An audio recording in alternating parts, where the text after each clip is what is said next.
Gérer son entreprise vous est proposé avec le soutien de Deloitte.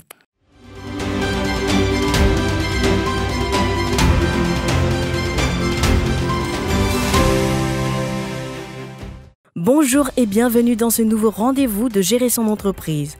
Dans ce numéro, nous aborderons le thème relatif à l'organisation des entreprises et à l'intérêt de la holding. Une holding est une société ayant pour activité principale la détention de participation au sein d'une ou plusieurs sociétés.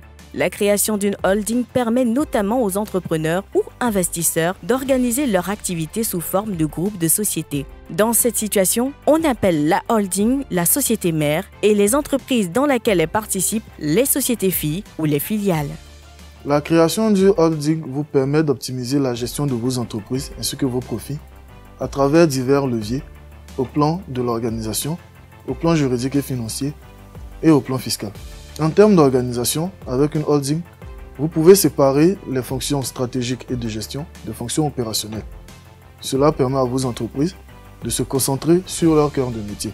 Les sociétés CIPRA, LMCI, SARES, SABB en Côte d'Ivoire et Sobupra au Burkina sont réunies depuis avril 2019 au sein d'une même entité que nous avons appelée le groupe Avos. Alors, c'est une holding mixte familiale que nous avons créée pour plusieurs objectifs. Le premier objectif était donc de permettre de faciliter le processus de transmission générationnelle. Le deuxième objectif nous permet de mieux structurer nos activités professionnelles. Et enfin, c'était un but d'organisation, mieux organiser et surtout optimiser nos fonctions support. Vous économisez sur vos coûts et vos charges en centralisant certaines fonctions. Vous aurez par exemple une seule direction des ressources humaines et un système d'information centralisé.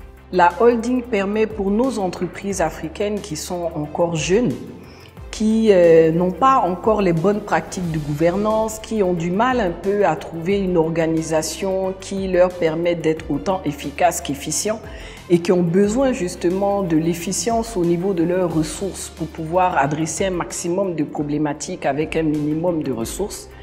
La holding permet vraiment de pouvoir capter en fait tous les flux financiers qu'il y a au niveau de toutes ces structures-là et permet de capter toute la richesse humaine qu'il peut y avoir au niveau de toutes ces structures et elle permet justement de pouvoir optimiser ces ressources humaines-là, les fonctions support et les flux financiers qui circulent au niveau de toutes ces structures. Également, avec une holding, vous réalisez une optimisation du financement de votre groupe d'entreprise par diverses techniques. Par exemple, vous avez le cash pooling qui est permis avec la holding et qui permet de centraliser la trésorerie du groupe. Vous pouvez faire en sorte que l'ensemble de vos entreprises fassent un emprunt groupé auprès des investisseurs.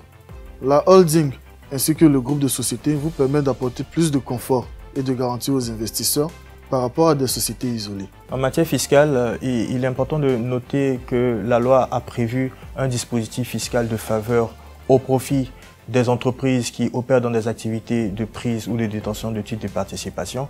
Bien entendu, ce régime fiscal de faveur est subordonné à la réalisation de certaines conditions. Pour moi, l'enjeu le plus important, c'est la documentation des données.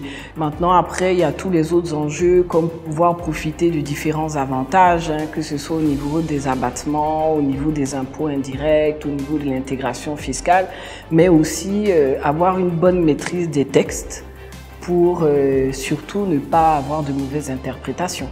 En matière de revenus sur les capitaux mobiliers, nous avons une réduction de l'assiette soumise à l'impôt sur les bénéfices de 95%. Pour des holdings de type pur, c'est-à-dire celles qui s'adonnent uniquement à la prise et à la détention de participation, nous avons une exonération de TVA. Tous ces avantages sont subordonnés à des conditions et au titre de ces conditions, vous avez la notion de société mère, c'est-à-dire que la holding doit avoir un actif immobilisé composé pour plus de 2/3 de titres de participation et qui lui confère dans une autre société plus de 10%. Vous avez également au niveau des titres l'obligation que ces titres revêtent une forme nominative ou soient déposés dans un établissement qui est prévu par l'administration. Et enfin, vous avez la condition qui est relative à la nature des activités. Au regard de tous ces aspects qui sont donnés, il est opportun pour tout investisseur ou pour tout groupe d'entreprises de s'attacher les services d'un expert tant juridique, organisationnel que fiscal pour pouvoir lui permettre de relever tous ces défis et pouvoir en tirer le meilleur qui lui permettront de rationaliser sa gestion juridique et fiscale. La constitution en holding permet d'optimiser la gestion et la politique du groupe de sociétés, mais elle offre surtout la possibilité de bénéficier, sous certaines conditions, d'avantages fiscaux et sociaux plus ou moins intéressants. Créer une holding donc facilite la redéfinition du rôle de chaque société au sein du groupe et la rationalisation des fonctions. Certains postes, lorsqu'ils existent au niveau de chaque société, peuvent être transférés ou mutualisés au sein de la holding. Voilà, c'est tout pour aujourd'hui. Nous vous disons à très bientôt pour un autre numéro de votre émission Gérer son entreprise.